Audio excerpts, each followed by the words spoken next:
Hey Falcons fans! Today, we're diving into two topics: the resurgence of none other than Kyle Pitts, who has been on fire recently after a slow start to the season, and the situation at our quarterbacks. Before we dive into today's big news, hit the like button and subscribe to the channel to stay up to date with all things Falcons.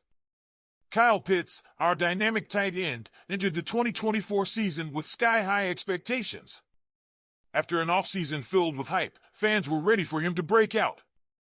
But if we're being honest, the first month of the season hasn't exactly lived up to that hype. Through 4 games, Pitts has just 8 receptions for 105 yards and a single touchdown. I know many of you were wondering, what's going on with Pitts? In fact, during the Week 4 win over the New Orleans Saints, Pitts was completely shut out. It came as a surprise to many, and head coach Raheem Morris didn't hold back when asked about the numbers, saying, "Stats are for losers." But don't worry, Falcons fans, because since that October blowout, Pitts has been turning things around in a big way. Just look at his numbers from the last 3 games. Against the Tampa Bay Buccaneers in that thrilling overtime win, Pitts caught 7 passes for 88 yards. He followed that up with another strong showing against the Carolina Panthers, catching 3 passes for 70 yards. And then in Sunday's loss to the Seattle Seahawks, Pitts caught a season-high 9 targets, turning them into 7 catches for 65 yards.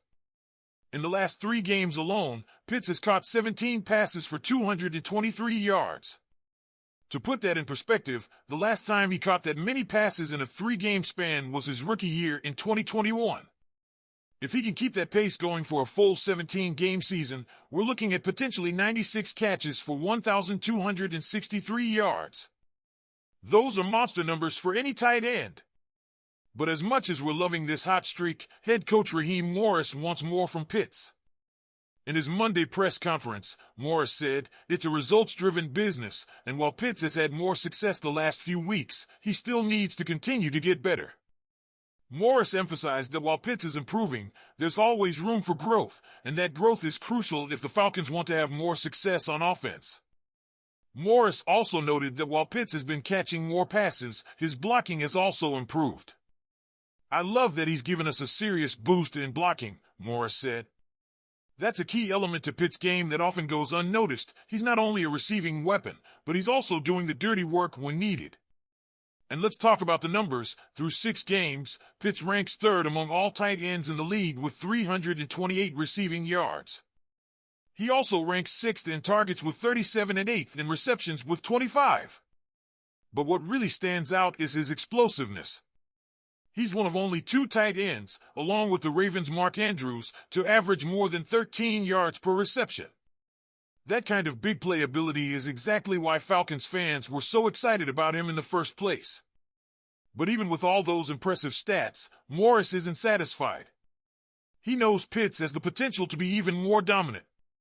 At 6'4" and 245 pounds, Pitts is often referred to as the unicorn because of his rare combination of size, speed, and athleticism.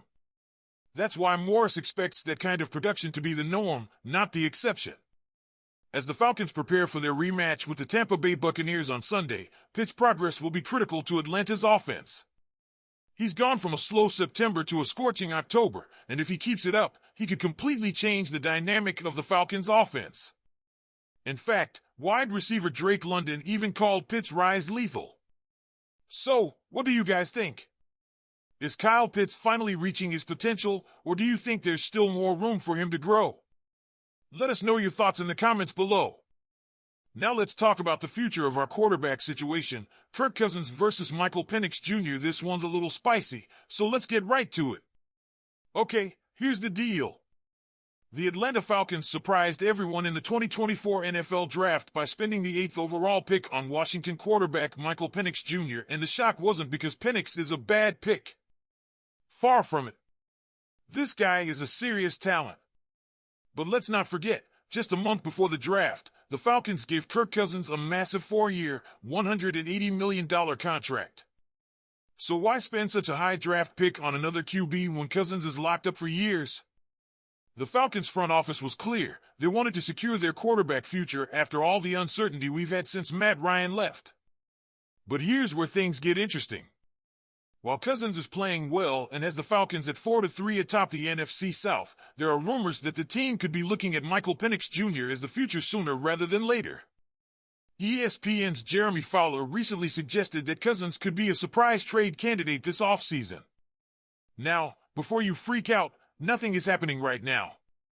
The Falcons are reportedly happy with Cousins, who currently ranks third in the NFL with 1,830 passing yards. But here's the thing. When Fowler asked people around the league if they think the Falcons will sit behind Cousins for years, most said no. And honestly, it makes sense. When you draft a quarterback in the first round, especially as high as Penix, you expect him to play, and play early. The only real question is, when?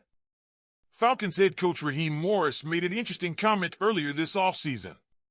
He said, "When do you transition to a new quarterback? When he can't win." So Cousins' performance this season could dictate whether or not we see Penix sooner than expected. Let's take a quick history lesson. The Packers drafted Aaron Rodgers in 2005, and he sat behind Brett Favre for a few years before finally taking over. Fast forward to 2020, and they did it again with Jordan Love, who sat behind Rodgers before taking over this season. That's the ideal scenario: stability and long-term success at quarterback. But the NFL is different now, and as Fowler pointed out, there's a lot more urgency to get first-round quarterbacks on the field early. Just look around the league. Jaden Daniels was once electric for the Washington Commanders. Caleb Williams, after a rough start, helped turn things around for the Chicago Bears. On the other hand, we've also seen the flip side of that with Bryce Young, who struggled early on with the Carolina Panthers and was benched just 2 games into the season. So, it's a gamble either way. Production-wise, Cousins has been solid this season. In 7 games, he's thrown for 1,830 yards, 10 touchdowns, and 7 interceptions with a 66.9% completion rate. Not bad, but not without its flaws either. Those 7 interceptions are a bit concerning, and if Cousins starts to struggle at any point this season, you know the pressure from the fans is going to increase. Especially if it costs the team wins. And let's be real, Falcons fans are hungry for success, and the leash on Cousins may not be as long as we think, despite his big contract. All of which brings us to the big question: will we see Michael Penix Jr. sooner than expected? If Cousins continues to play well and the Falcons make the playoffs, Penix could sit back and learn for a while. But if Cousins hits a rough patch or the Falcons season takes a turn for the worse, don't be surprised if the calls for Penix increase. It's a high-stakes situation, for sure. The Falcons are 4-3, atop the NFC South, and how we finish the season could shape the quarterback battle for years to come. So what do you think, Falcons fans? Could we see Michael Penix Jr. take over sooner than expected, or do you believe Kirk Cousins is the guy to lead this team for years to come? Leave your thoughts in the comments below. I'm really curious to hear where you stand on this. And as always, be sure to like this video and subscribe for more Falcons content. We'll keep you updated on everything you need to know as this QB situation develops. Go Falcons!